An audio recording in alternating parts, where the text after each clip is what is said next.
So my profession is eyes and ears. I like to use eyes and ears. I like to create content for eyes and ears. I started out as a musician, made my way into doing video work and film. You know, that has led me to where I am now at the Butte College Media Center. Having been a teacher prior, you know, I taught prior to that and got this job, which I'm super thankful for. I love it so much. Yeah, so we do film work, we do instructional video work, we set up PA systems. I do more emailing than I care to. We have you know, it's a big institution and there's a lot of moving parts.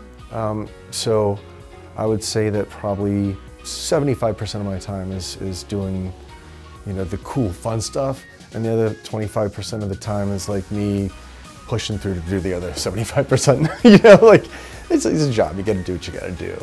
But yeah. And we have interns as well, and I love working with the interns. They're awesome. That is great.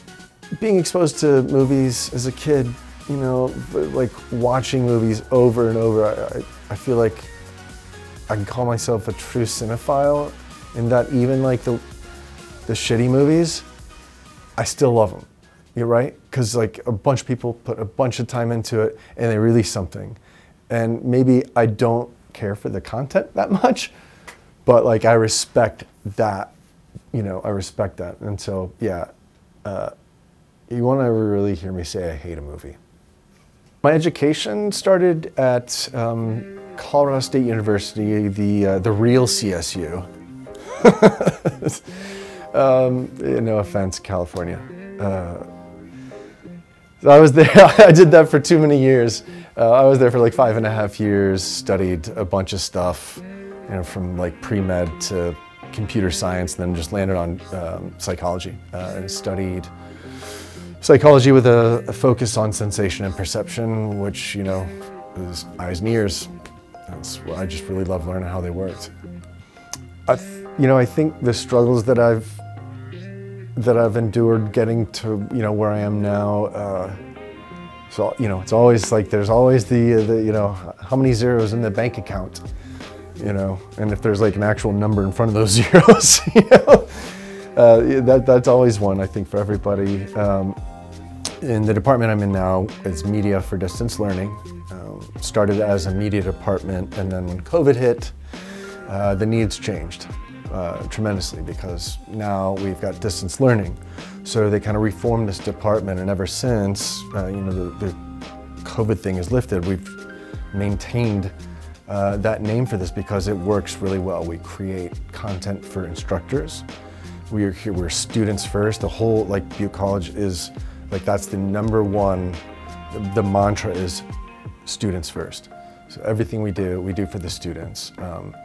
So, you know, and that comes through every time I make a video for, I don't care who it is, that they're the ones, the students are first for me. Balancing work with film club, with my personal fun stuff, with my relationship, it's a lot of spinning plates, you know, and I keep breaking plates all the time, you know, like you know, I'm up there spinning and they just, like, I'm like, oh, another plate now, okay, here we go.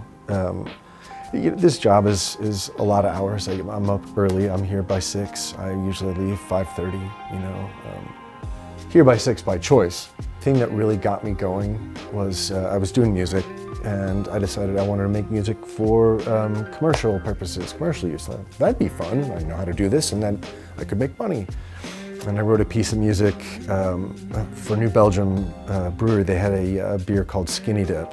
On spec, I just sent it to them, and they wrote back. I had a contract and, you know, a nice big check.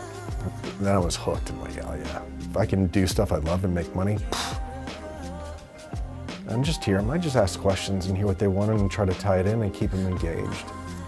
And definitely a huge influence. Probably the biggest influence is the students.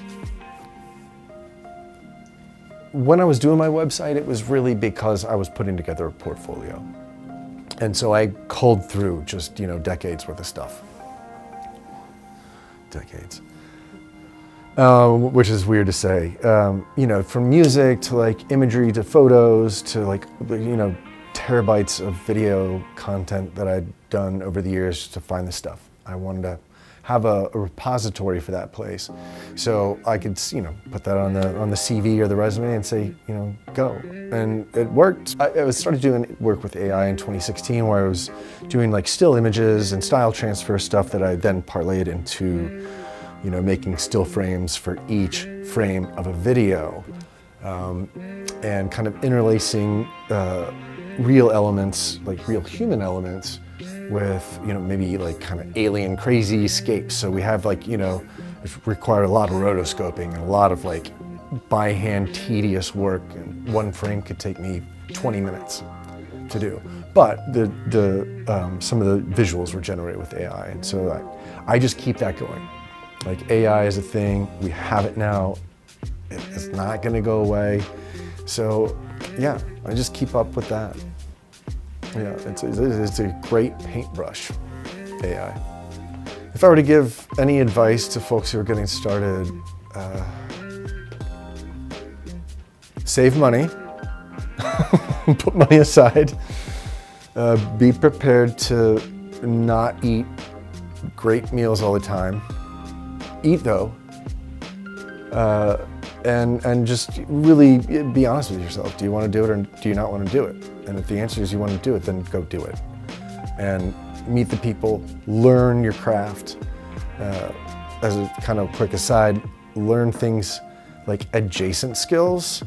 So like, you know, if you want to do videography, well, learning how to do After Effects is a very valuable adjacent skill, you know, discipline that will give you an edge over some people who are just hyper-focused on one thing.